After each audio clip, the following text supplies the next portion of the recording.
सहना भवतु सहनौ भुनक्तु सह वीर्यं करवावहै तेजस्विनावधीतमस्तु मा विद्विषावहै। ॐ शान्ति शान्ति शान्ति। ॐ यं ब्रह्मा वरुणेन्द्ररुद्रमरुतः स्तुन्वन्ति दिव्यैस्तवैः वेदैः साङ्गपदक्रमोपनिषदैः गायन्ति यं सामगाः ध्यानावस्थिततद्गतेन मनसा पश्यन्ति यं योगिनः यस्यान्तं न विदुःसुरासुरगणाः।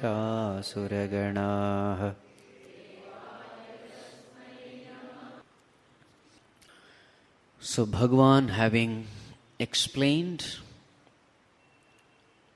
the highest knowledge, the self-knowledge, then Bhagavan goes on to describe the characteristics of a man of realization. Characteristics of a person having self-knowledge. So yesterday we were discussing all that.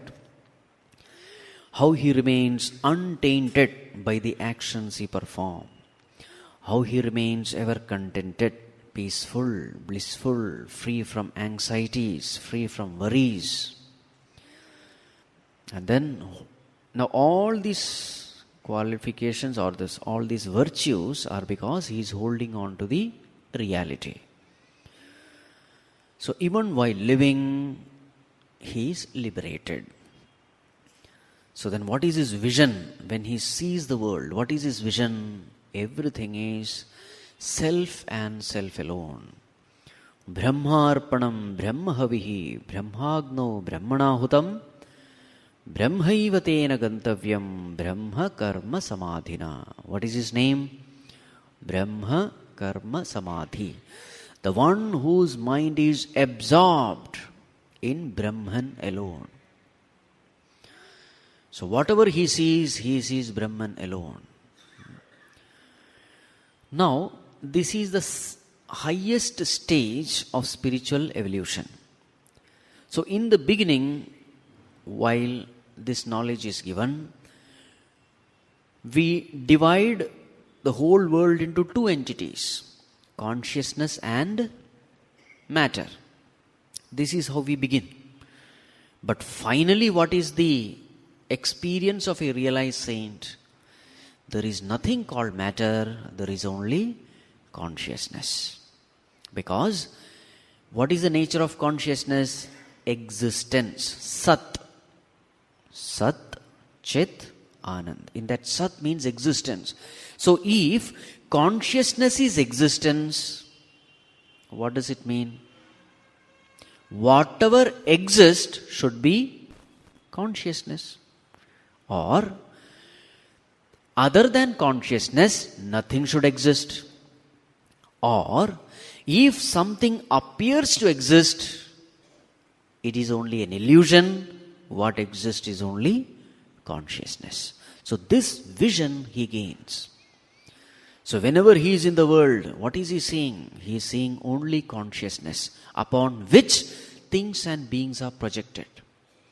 Everything is only a projection. What exists is only consciousness. So his mind is rooted in consciousness. This consciousness, you may call it God, You may call it what you call any name. You may call it the self.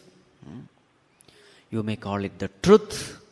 So his vision is truth and truth alone. Other than truth, he sees nothing. So such a person, even while living, he is considered to be liberated. Now this is the highest knowledge. Now Bhagavan gives a list of various kinds of spiritual sadhanas, spiritual practices, which are normally performed by people. The purpose of discussion is only to glorify this sadhana of knowledge. The purpose of description is only to say that this Jnana Yajna is the supremost, is the highest. So now comes a list of spiritual sadhanas normally performed by people. Let us chant verse number 25. Daivameva pare yajñam yoginah paryupasate brahmagnava pare yajñam yajñenaivopajuhvate. Yes. Apare. Apare means others. What do the others yogis do? Apare yoginah daivam yajñam eva paryupasate. The other yogis, what do? They do daiva yajna. Now what do you mean daiva yajna? So these are the karma kandis. Who are these karma kandis? They perform lot of rituals, homas, havanas, yagas. A particular devata is worshipped. So this is how they spend their time. So this yajna is called daiva yajna. Now remember, the following 12 yajnas which we are going to describe, they are called as yajnas because somehow it is connected to God. Whenever anything is connected to God, it gains the name yajna. So this is the first yajna, it is called daiva yajna. So what is this person doing? He is worshipping various devatas through lot of rituals, lot of homas, lot of havanas, etc. So this is called as daiva yajna, yajna number 1. Then apare, others, brahmagnau, in the fire of Brahman, yajnena eva yajñam upajuhvati. They offer yajna by yajna in the fire of Brahman. These are apare, others. So this is the second yajna. So what are these seekers doing? They're all spiritual seekers. What he is doing is, he is offering yajna into the fire of Brahman by yajna. Now what does it mean? So here yajna means jivatma, the individual. So what is he doing?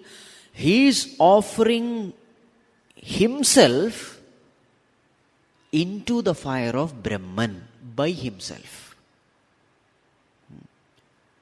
Now remember, whenever you offer something, that thing becomes non-existent, isn't it? You put something into the fire, in that homa, kunda, whatever you put, that becomes non-existent. So what is this seeker doing? He is putting himself, his sense of individuality is offered as a sacrifice into the fire of Brahman. Now this is called Jnana Yajna, the thing which we are doing now. So what are we trying to do?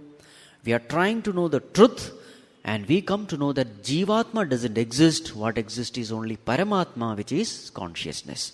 So consciously, my sense of individuality is sacrificed.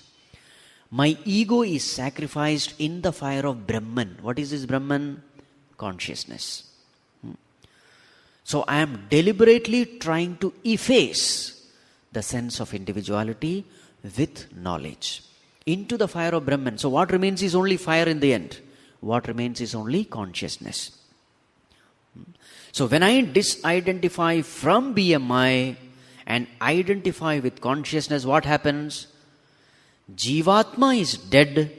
What remains is only Paramatma, the consciousness. This yajna is called Jnana Yajna. This is the second one. Right. Now the third and the fourth one. Next verse. Shrotraadinindriyanyanye संयमाग्निषु जुह्वते शब्दादीन् विषयानन्ये इन्द्रियाग्निषु जुह्वते. Yes. Anye, others, other seekers. What do they do? Shrotradini indriyani sanyama agnishu juhvati. They juhvati offer. What do they offer? Shrotradini indriyani. They offer the sense organs of knowledge. Like Shrotradi, etc. Organs of knowledge. What are the organs of knowledge? The organs through which you gain knowledge from the world is called organs of knowledge. They are called as Jnanendriyani. What are they? Eyes, ears, skin, nose and tongue. Shabda, Sparsha, Rupa, Rasa, Gandha. These are the knowledge which you gain from the outer world. So you gain from these Jnanendriyas. So what is this person doing? He is offering these Jnanendriyas in the fire of Sanyama. Sanyama means self-control. So he is offering these Jnanendriyas in the fire of self-control. Meaning what? He is doing self-control. Controlling his outer organs. Controlling his organs of knowledge.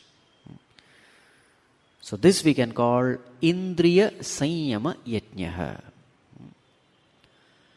Disciplining the organs of knowledge. How do you discipline? Organs of knowledge has direct bearing upon the mind. Mind can be elevated or polluted by what you see, what you hear, etc. So he is disciplining what he sees, what he hears, etc. So this is also a spiritual sadhana. So this is called as Indriya Sanyama Yajna. Then what about the others? Anye. What they do? Anye Shabdadin Vishayan Indriya Agnishu Juhvati. The others. So this is the fourth yajna. What do they do? They offer, what do they offer? Shabdadin Vishayan. The sense objects like Shabda, Sparsha, Rupa, Rasa, Gandha, etc. They offer these sound, taste, smell, etc. Where do they offer? Indriya Agnishu. In the fire of Indriyas. In the fire of sense organs. Now what does it mean? They put sense objects into the sense organs. What was the earlier one? They prevent the sense objects from reaching sense organs. Now what are these people doing? They are deliberately putting sense objects into sense organs. Now what is this? Putting sense objects into sense organs. Everyone does that only. Now here remember, this is a yajna. Yajna means what? It's a sacred activity. So you have this Homakunda, etc. So you offer something, isn't it? What do you offer? Even in Homakunda, etc., you don't offer whatever you get. You just want to see the fire, so let me put some slippers and some tires, etc. Will you do that? Whatever is available, you don't put. There are certain things which only should be put. Isn't it? Considered to be sacred. In the same way, here also, what does this person do? He indulges only in legitimate pleasures. That is the meaning. He is not completely blocking his sense organs. He is exposing the sense organs to only those things which are spiritually elevating. Yuktahara viharasya yukta cheshtasya karmasu yukta swapnavabodhasya yogo bhavati dukkhaha. Living a life of moderation. Food in moderation. Sleep in moderation. Entertainment in moderation. When everything is in moderation, Bhagavan says, Yogo bhavati dukkhaha. It removes all sorrows. Don't go to the extremes. No sleep at all or sleeping too much. Now both are against yoga. Eating too much or not eating at all, both are against yoga. So what does this person do? everything in moderation. So this we can call it Vishaya Grahana Yajna. Vishaya Grahana Yajna. Or Vishaya Bhoga Yajna, whatever it is. So this is the fourth kind of spiritual practice which people do, the seekers. Now the next one. Sarvani Indriya Karmani Prana Karmani Chapare Atma Sanyama Yogagno Juhvati Jnana Deepite. Yes, this is the fifth one. So what does he do? So which is the fire now in this? Atma Sanyama Yoga Agno. In the fire of Atma Sanyama Yoga, the yoga of self-control. So this is the fire now. Which is Jnana Deepite, well lit by knowledge. So the fire of yoga of self-control, which is well lit by knowledge, what is he offering? Sarvani Indriya Karmani, the actions of all Indriyas. What are the Indriyas? Pancha Jnanendriyas and Pancha Karmendriyas. What are the Pancha Jnanendriyas? Eyes, ears, nose, tongue, skin. Pancha Jnanendriya. What are the Pancha Karmendriyas? Hands, legs, tongue, genital organ and anus. These are the 5 karmendriyas, organs of action. So what does he do? All the organs of knowledge and the organs of action along with prana karmani, the actions of prana, he offers into the fire of yoga of self-control. Now 5 actions of jnanendriyas and karmendriyas we can understand. What is this prana karmani? So the actions of pancha pranas. So this person, what is he doing? He is practicing a little bit of Ashtanga yoga also in order to do Atma Sanyama yoga. Atma Sanyama yoga means controlling the mind, in short. So this seeker, what is he doing? He is trying to control his mind, discipline his mind. Now what are the ways in which he is trying to control the mind? Through controlling the indriyas and through controlling the pranas. So by controlling the jnanendriya and the karmendriya and also controlling the prana, what does it mean? Now see, the mind is directly connected to the breathing process. When your breathing is slow and steady, mind also becomes quiet. So how is he controlling the mind? He is using all the techniques. Of course, he is controlling the jnanendriyas and karmendriyas. Along with it, he is using the technique of pranayama also. So when you breathe slowly and steadily, and when you start observing your breath, you will find the mind comes under control. But here Bhagavan says it is not mere suppression. He is using other techniques also in order to control the mind. Therefore, the term used is Jnana Deepite. The fire is well lit by knowledge. Means what? He is applying the knowledge also in order to control the mind. If it is mere pranayama, if it is mere,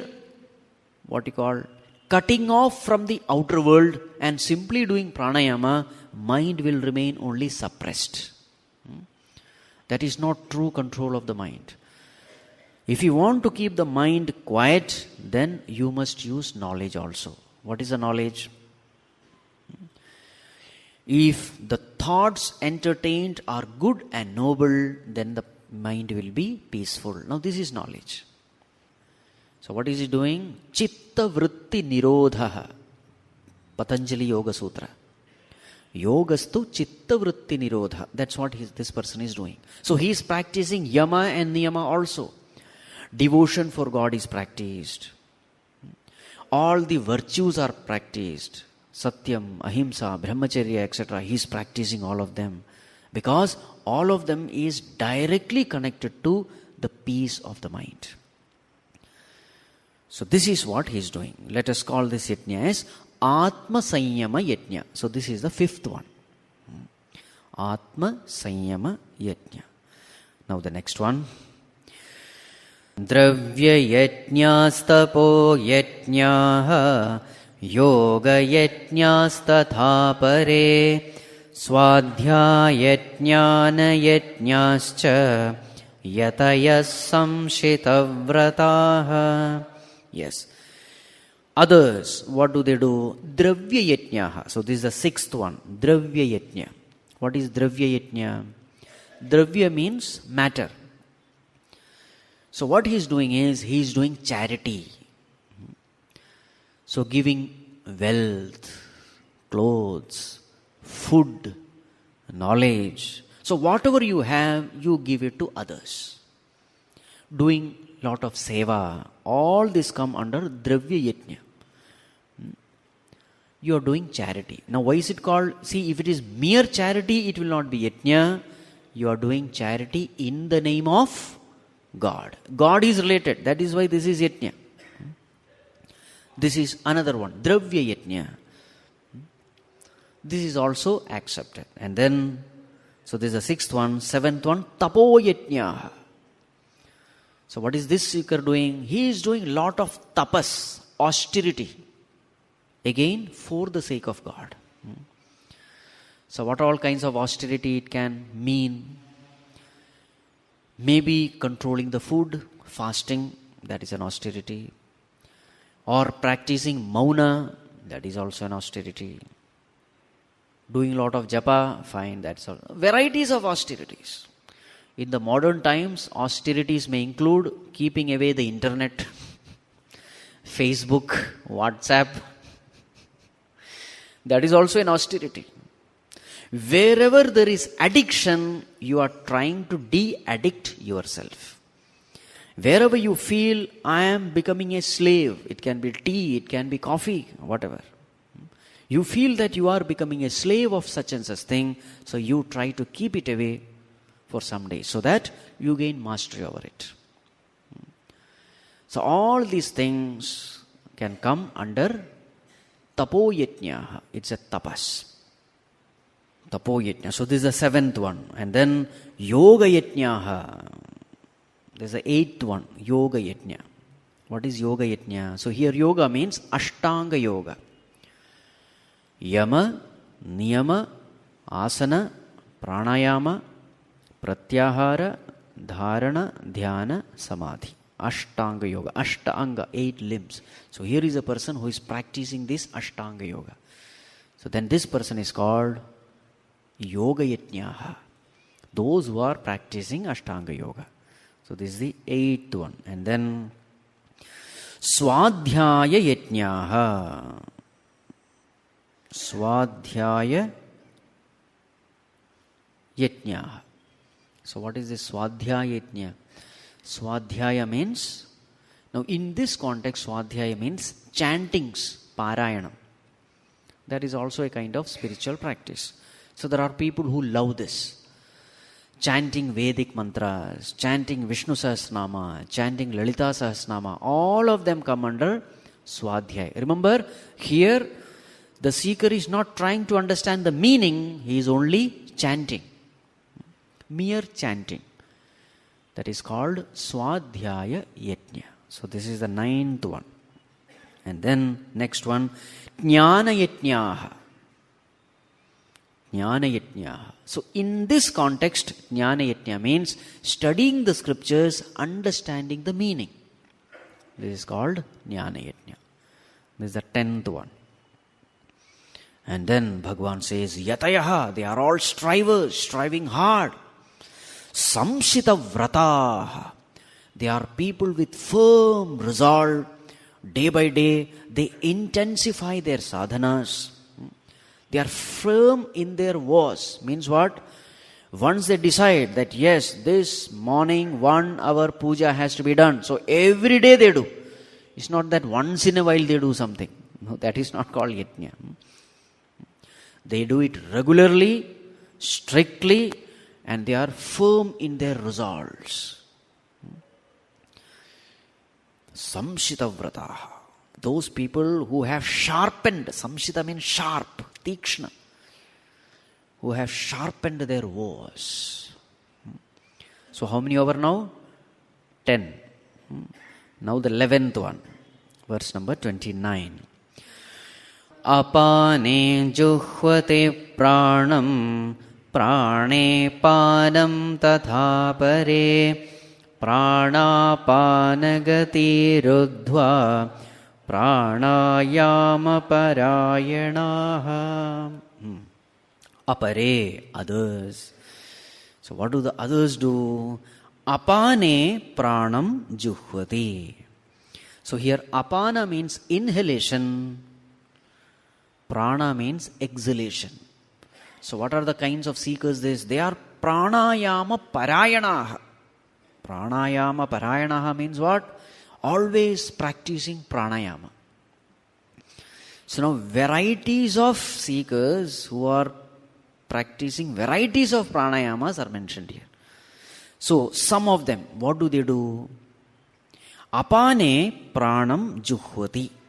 They offer exhalation in inhalation. They offer exhalation in inhalation. I hope you know what is inhalation and exhalation. Taking breath in is called inhalation. Releasing the breath is called exhalation. So what is this particular seeker doing? Apane. In inhalation, pranam juhvati. Exhalation is offered. So whatever is offered, it becomes non-existent. So what should become non-existent here? Exhalation should become non-existent. What they do is, they take a deep breath and stay there. That is called as antakumbhaka. You take air within and remain there as long as possible. So only inhalation is seen, exhalation is not there. This is one type of people. What about the others? Apare tatha prane apanam juhvati. Just the reverse. In prana, in exhalation, what is offered? Inhalation is offered. So what do? They release air, exhalation they do and stay there. It's called as bahir kumbhaka. Right? Earlier one was antar kumbhaka. Kumbha means like a pot. So they take air and fill the lungs and remain there. That is earlier one. This one, they release air, empty the lungs and then remain there as long as possible. So this is called bahir kumbhaka. So this is one type of seeker. So thus prana apana gati ruddhva. So this way gati, the movement, the breathing, the speed. So controlling the prana apana gati, the movements of inhalation and exhalation, these seekers do this yajna. So let us call this yajna as pranayama yajna. Now this is called as yajna because it is being performed for God. Otherwise it is mere pranayama only. So this is the 11th one, pranayama yajna. Then the next one. Apare niyataharaha pranan praneshu juhvate sarvepyete yajna vidaha yajna kshapita kalmashaha. Right. Now this is the 12th one. What do? Apare, others. Niyata aharaha, controlling their diet, food. Why do they control their diet? To do some extreme kind of pranayama. What do? Pranan praneshu juhvati. They offer the pranas into the pranas. Now what is this offering pranas into the pranas? Right. See, these pranas, the pancha pranas they take care of the body. What are the pancha pranas? Prana, apana, vyana, udana, samana. These are the pancha pranas. So digestion of food is done by samana vayu. Digestion takes place because of the prana called samana. It digests the food. Food is digested. The energy is circulated throughout the body by sending it through blood. So the circulation of this energy through the blood is done by vyana vayu. Vyana means circulation. Then what? Food is digested, waste matter is excreted, and that task is done by apana vayu. Excretion of waste matter. And then in this process of supplying energy everywhere, the blood becomes impure. The blood is purified by the breathing process, where carbon dioxide is thrown out, oxygen is taken in. This is done by prana vayu.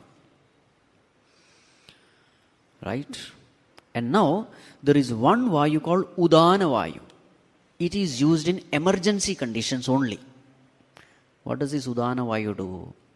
Whenever you eat something, udana means reverse system.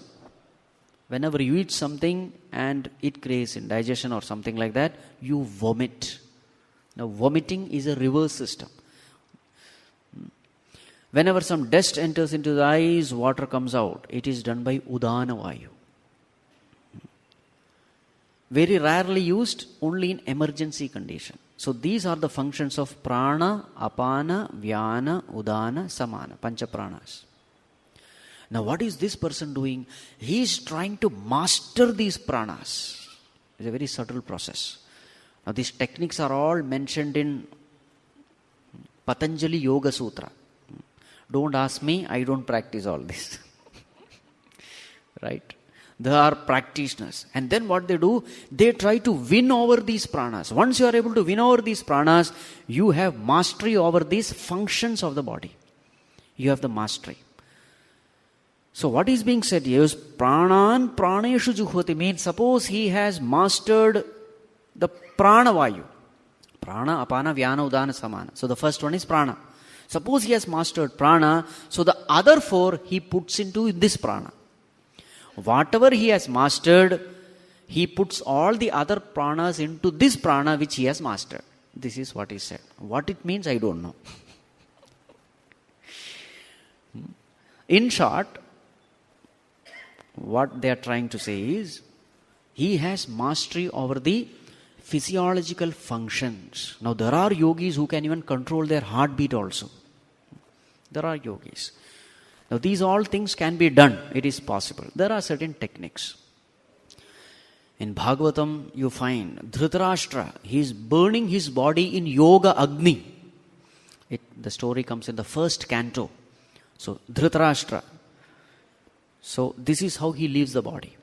He creates the fire from the body itself, and in that yoga agni he burns his body. These are all possible when you have mastery over these pranas. Again in the battlefield, you will find Dronacharya, when he hears that his son is dead, what does he do? He throws away all the weapons, sits in samadhi, and leaves through the Brahmarandra by cracking the skull. This is how he leaves the body. So all these things are possible. So this yogi does all that thing. And for that, very, very important thing is your diet. Because pranayama can be done only when your stomach is empty. So they have to be very careful what kind of food they used to eat, when they used to eat, quantity, etc. So therefore it is said, apare niyataharaha pranan praneshu juhvati. So let us call this as ahara niyamayatnyaha, because it is related to food very much. So this is the 12th yajna. So this way there are 12 yajnas mentioned in this chapter. Now what does Bhagavan say? Now the summary of why Bhagavan has said all this. Sarve piyete yajnavidaha. Bhagavan says all these people who are doing various kinds of yajnas. Now please remember this. Whatever suits you, you do. It's not that all the 12 you must do. Bhagavan says various people, they are interested in various kinds of sadhanas. It is not necessary that you should do all. So all these people, so you find varieties of people doing varieties of sadhanas in this world. So naturally we are confused. Which is the better one? Which is inferior? Which is superior? So there is a lot of confusion in spirituality. Because varieties of sadhanas are done by varieties of people. So Bhagavan is trying to remove this confusion. That is the purpose. So now let us see. Sarve piyate yajna vidaha. Bhagavan says all these people, they are the knowers of yajna. Yajna kshapita kalmashaha. They are the people whose sins have been washed away because of these yajnas. So what happens when you do all these yajnas? Mind becomes more and more pure. The point is, all these yajnas are useful because it purifies the mind. It prepares the mind. So in all these yajnas, you will find there is some kind of austerity, there is some kind of pain, there is some kind of discomfort. The seeker is stretching himself into the uncomfortable zones, all for the sake of God. For the sake of God, he is going through some pain. Right? Some austerity he is taking, some tapas he is doing. So Bhagavan says, all these tapas will definitely have result. And what is the result? It will purify your mind. It will prepare the mind. Next one. 31st. Yajna shishtamrita bhujah yanti brahma sanatanam nayam lokostya yajnasya kutonyah kuru sattama. Yes. So earlier these seekers were called yajna kshapita kalmashaha. Those people who have purified their mind by performing these spiritual sadhanas. Now another name is given by Bhagavan to these people. What is it? Yajna shishta amrita bhujaha. Bhujaha, the consumers, the eaters. What do they eat? Yajna shishta amrita. Yajna shishta means the remnants of yajna. What remains after yajna is called yajna shishta. Bhagavan says this yajna shishta is amrita itself. So whenever you do some kind of tapas, once that is over, what do you feel? You feel some kind of fulfillment, isn't it? There is some kind of joy you feel.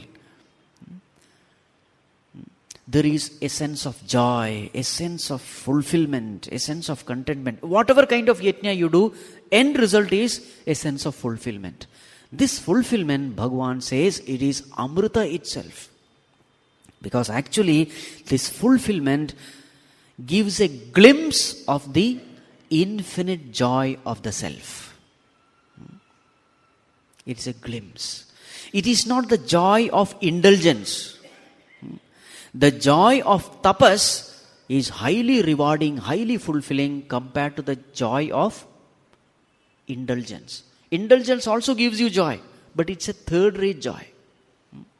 It doesn't give you fulfillment. Whereas the joy of tapas is something higher. Bhagavan says, this joy which comes after completing your yajna. So that is why it is called yajna shishta. Yajna shishta means what? What comes after successfully performing your spiritual practice. Bhagavan says it is amrita itself. So such people are called amrita bhujaha, the one who is experiencing this bliss, this peace, after having completed successfully their spiritual sadhana. Yajna shishta amrita bhujaha. Bhagavan says, yanti sanatanam brahma. Over a period of time, they will definitely reach sanatanam brahma, the eternal Brahman. This is the path. Some or the other kind, some kind of yajna, some kind of tapas, some kind of spiritual practice one must take. It is left up to you which one. It is up to you.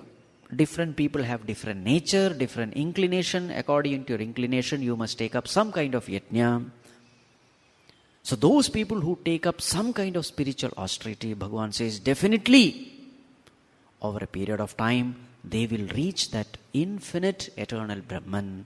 But what about those people who don't do any kind of yajna? Bhagavan says, na ayam lokaha asti ayajnasya kutaha anyaha. Those people who don't do any yajna, what does Bhagavan say? Na ayam loka. Even this world itself is not available for them. Forget about the other world. So who are these people who don't do yajna? By the way, even listening to this talk is also yajna. Don't forget that. Why do we say that? See, yajna shishta amrita bhujaha, it is said, isn't it? So when you listen to satsang, what happens? Remember, listening to satsang, you have to remain alert. You have to withdraw your sense organs, correct?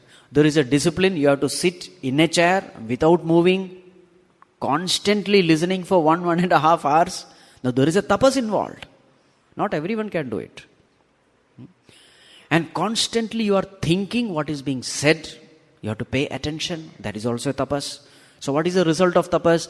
After 1.5 hours, when you go out, what is the state of your mind? Is it disturbed or peaceful? Peaceful. This peace is the amrita mentioned here. Yajna shishta amrita bhujaha. Since you have done this yajna for 1.5 hours, so definitely Bhagavan blesses you. Prasad has to be given, isn't it? Don't think that prasad is always that which can be eaten. That is the gross, gross expression of prasad. Real prasad is not the one which you,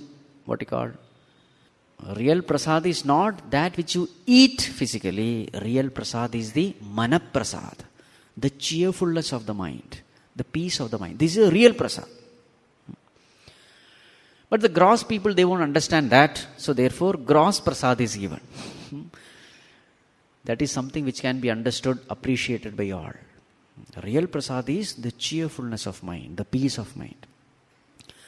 Coming back. So what does Bhagavan say? Those people who don't do any kind of yajna, they live an indulgent life, selfish life, indisciplined life.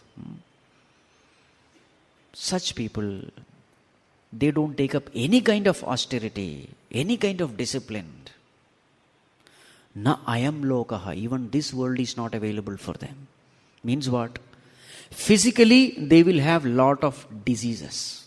Why? There is no control. At least food control has to be there in order to have good health. Forget about exercise. Discipline in eating is necessary. So, such a person who is indulgent, he will not have good health. Then, now because he is selfish, etc., he will not receive love and respect from others. Right? And because he is indulgent and indisciplined, he will never attain success in any field.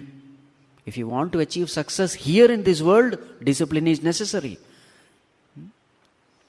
So such a person, this world is not for them. And because he is entertaining always immoral thoughts, negative thoughts, his mind is also not peaceful. So physical health is not there. Mental peace is not there. Respect also is not there. Success is not there. So Bhagavan says, na ayam lokaha asti. Even this world is not meant for them. Kutonya kuru sattama. What to talk of others? Forget about others. To get the other world, much more is necessary. Even this world is itself is not available for him. What to talk of the other world? Other world means higher worlds or moksha. It is out of question. Learn to live a disciplined life in this world. Then comes all the other things. Yeah. So what is the message? The message is you must do some or the other kind of yajna. Some or the other spiritual practice you must engage yourself every day. Right. Now comes the purpose of describing all these yajnas. Let us chant 32-33. Here a little bit of discussion is necessary. एवं बहुविधा यज्ञाः वितता ब्रह्मणो मुखे कर्मजान् विद्धितान् सर्वान् एवं ज्ञात्वा विमोक्ष्यसे श्रेयान् द्रव्यमयाद् यज्ञानयज्ञः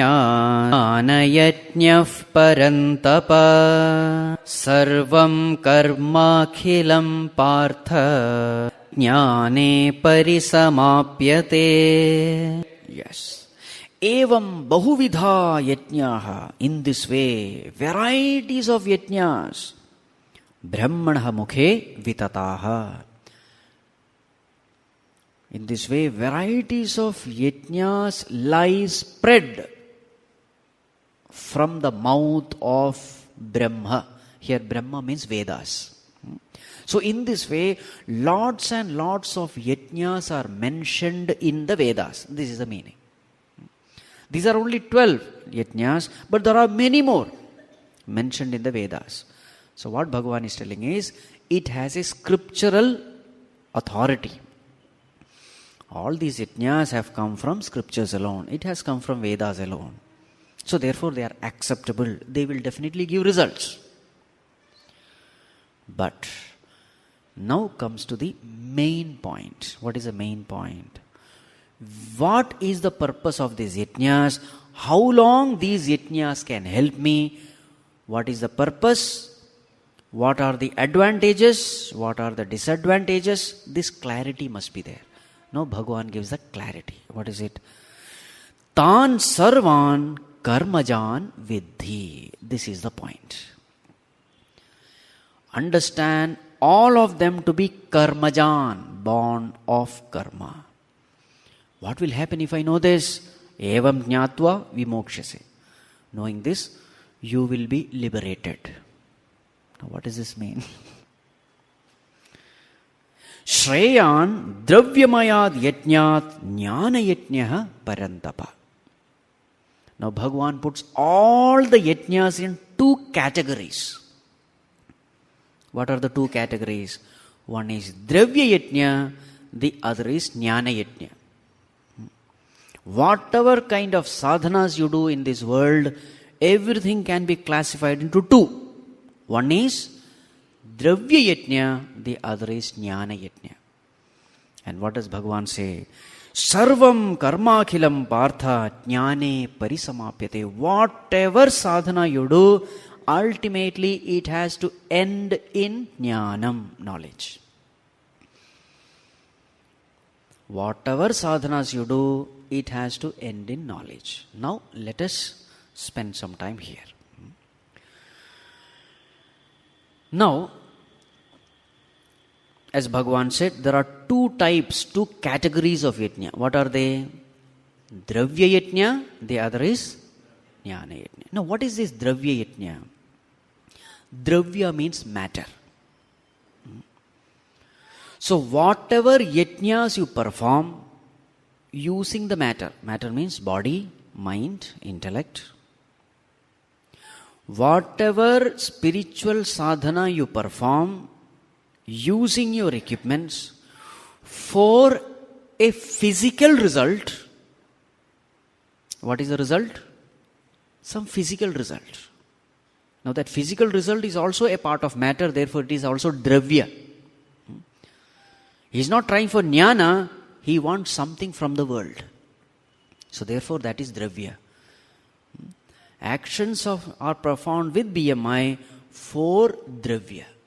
Using dravya, then that is dravyamaya yajna.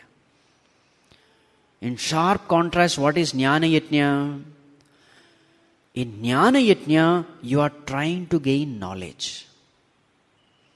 Let me make this point clear.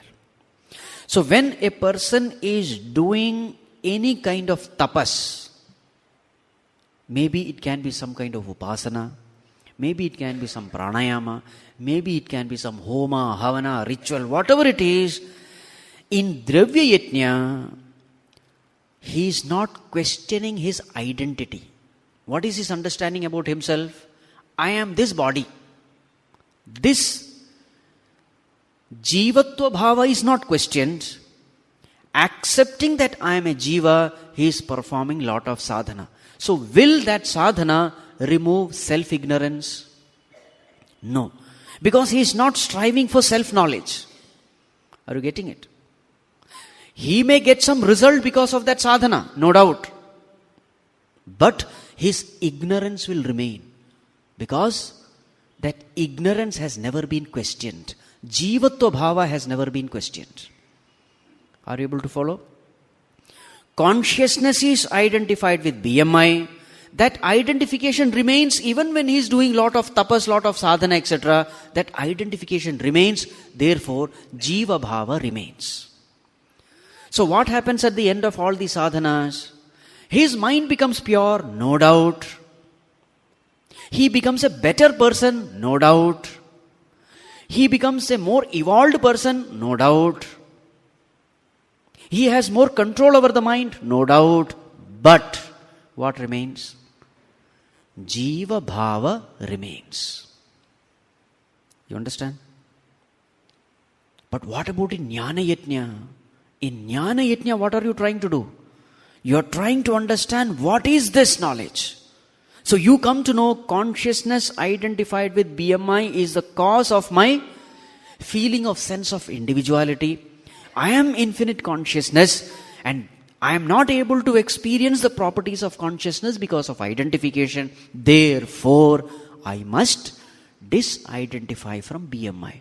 Now he is keeping the axe exactly where the problem is. You're able to understand? So what should be the end result of Jnana Yajna? The end result is you are no longer a jiva, you experience yourself as infinite consciousness. There is an identity transformation. Earlier I considered myself to be a jiva, a limited being. Now I consider myself to be Satchit Ananda Paramatma, which is consciousness. Earlier I thought I am so and so. Now I am. That's all. Are you able to understand the difference? Whenever you do any kind of upasana with your body, mind, intellect, it will have to give karma phala.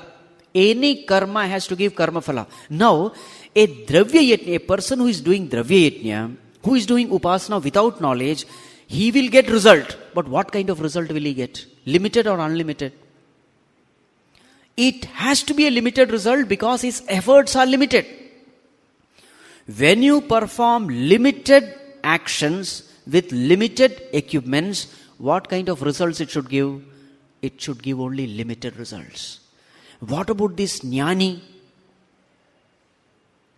The one who is doing jnana yajna, he is also doing limited result. He is also performing limited action. What is he doing? Shravana, manana, nididhyasana. This is the action he is doing. Now one may ask, he must also get limited results. But strangely, he gets infinite results. How is it possible? Both of them are functioning in the world. They are performing their action through BMI only. One is getting finite result, the other is getting infinite result. Why? Now this is a beautiful point. The reason is because the person who is doing only upasana, the result depends on, we can say, Purusha Tantra. Now these are all terms. Just understand these terms. The result is Purusha Tantra, whereas in Jnana Yajna, the result is based on Vastu Tantra. Let me define what they are. Tantra means that which rules. Let me give an example. Now a person is doing, say for example, some upasana. So what is upasana? You imagine a particular thing as God. This is upasana. A particular idol is there and you imagine it as God. Now, what kind of results will you get? The results which you get will depend upon your effort, your intensity, with what you are imagining. All these things will determine the result. For example, if a stone idol, if I think itself to be Rama, what kind of visions will I have? I will have Rama vision. Another person does upasana as Krishna. So he will see God as Krishna. So according to the nature of my mind, according to my imagination, I will start receiving results. Correct? Purusha Tantra means the results are based on Purusha, the individual. The results are based on individual. The greater the effort, the greater the results. The type of effort will determine the type of result. The very same God appears as Krishna for some, Rama for some, Jesus for some, Allah for some, whatever it is.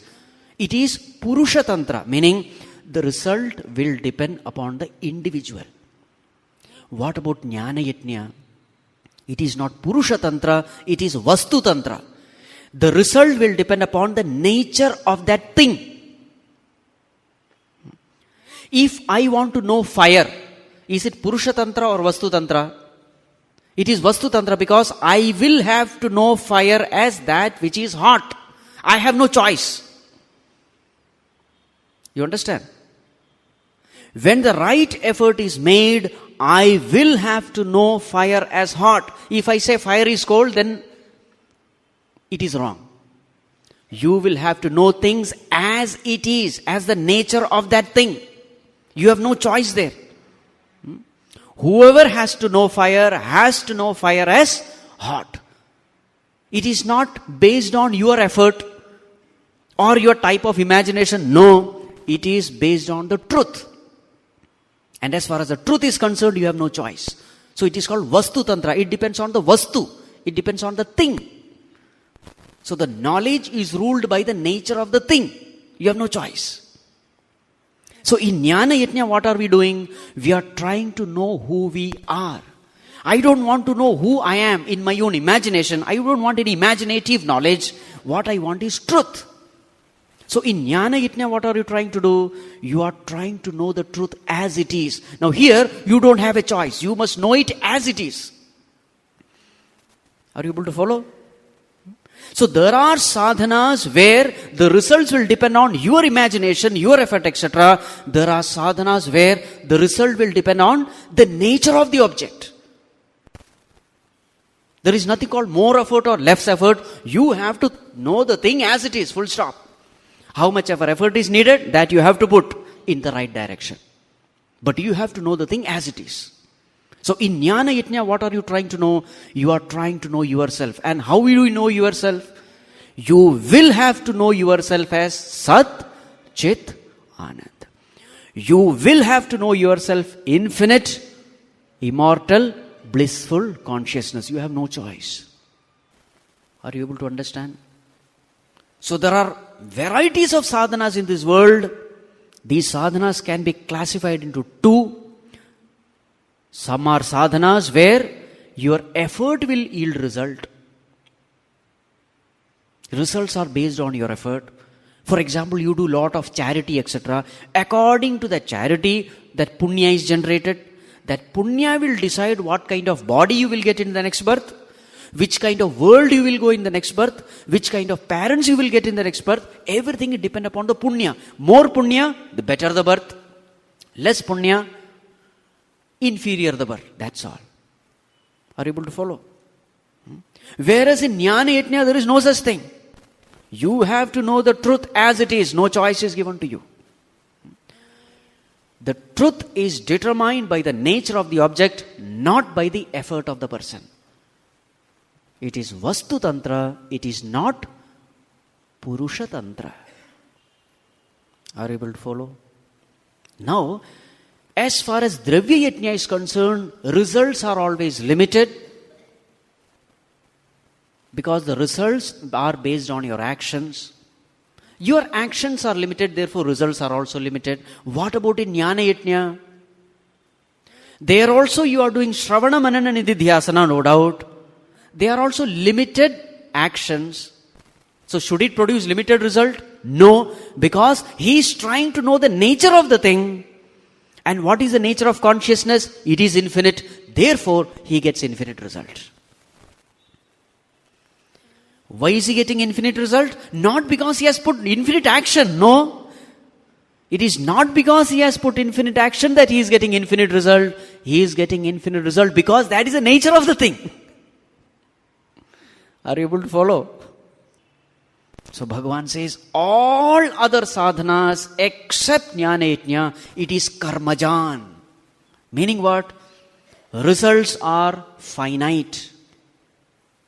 Because action is finite. Not only results are finite, you will create new things for yourself. Unlike Jnana Yajna, where new things is not created, whatever is there, you are knowing it. That's all. You are only destroying the ignorance so that the truth can be seen as it is. What is happening in other yajnas? You are creating new things. You do pranayama, you do upasana. Fine. New body is given. New world is given. New experiences are given. Everything is new. Bhagavan Shankaracharya says, it is phala arambhakaha. It gives new and new phalas, results. Varieties of results it will give you. But all the time, you are ignorant of the truth. Now what is Jnana Yajna doing? It will not give you new phala. It will only give the knowledge of the thing which you are seeking. Bas. No new thing is given. For example, if I want to know what is fire, I put forth effort to know fire. What will be the end result? I come to know fire is hot. Now you have not created anything new there. Only thing is you have gained knowledge about that thing. Bas. So in all the other sadhanas, the results are finite. Whereas here, the result is infinite. In all the other sadhana, jivatva bhava remains. Whatever you attain, you still remain a limited, imperfect individual. Maybe a better individual, that's a different thing. But you remain a finite individual. Because you have never questioned yourself. You have never questioned your identity. You have been doing so many things. But since you have never inquired your own self, so therefore you never come to know who you are. Whereas in Jnana Yajna, the main effort is only self-inquiry. So therefore Bhagavan says, Shreyan Dravyamayad Yajnat Jnana Yajna Parantapa. This Jnana Yajna is better than every other yajnas. Jnana Yajna is unavoidable. And then Bhagavan says, Sarvam karma khilam partha jnane parisamapyate. So Bhagavan, do you mean to say that other sadhanas are all waste? We should not do? No. Do it. What will it do? It will help purify the mind. And with this purified mind, you will be fit to practice Jnana Yajna. No sadhana is going to be a waste. It will definitely help you. All these sadhanas, whatever has been mentioned, they are all good. But it can only purify your mind. And purification of mind is absolutely essential, no doubt. Because without purity of mind, you can't gain this knowledge. So do all these sadhanas, but let there be clarity. Who will give what? This clarity has to be there. Otherwise, there are people in spiritual field doing so many things, but they don't know why they are doing it. There are people. They will chant some mantra. Why are you chanting? I don't know. But when I chant, I feel nice. Okay, chant. There are people who do puja. Why are you doing puja? I don't know. But I feel nice, so I do it. This will not do. You must have clarity. What am I doing? Where will it take me? And what is the ultimate thing which I must prepare myself to attain? This clarity, when it comes, then everything falls in place. So what does Bhagavan say? All karmas, whatever sadhana you do, with the sense of individuality, sarvam karma khilam jnane parisamapyate. Where should it end? It should end in self-knowledge. You must know who you are. Who are you? Tat tvam asi aham brahma asmi. Here it should end. This should be the culmination. So if there is a jnani, understand he has gone through all the process of purification and he has also attained knowledge. It is something like a person who has got MA degree.